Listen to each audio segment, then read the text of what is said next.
Konnichiwa buddies, this is Chris Sniper 8121 at ang pag-usapan natin ngayon ay tungkol sa sayay sa ball.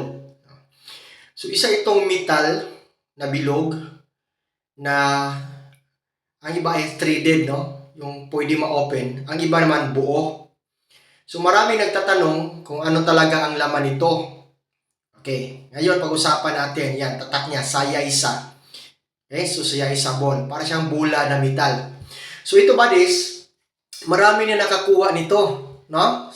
Sa dig site, sa mga bukiri na area, sa mga dating kinakampuhan ng mga Hapon.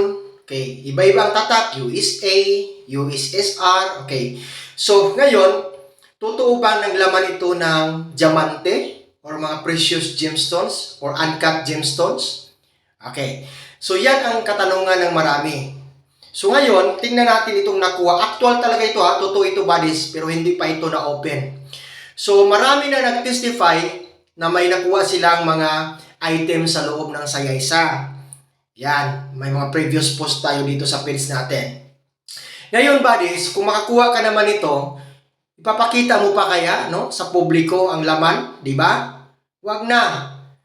No, ma-confiscate pa yan ng gobyerno. No? Okay, so ganito na lang buddies, pag makakuha tayo ng sayay sa ball, i-keep na lang natin, then pag may time na pwedeng buksan natin at isikreto ang lahat. Yan lang, napakasimple.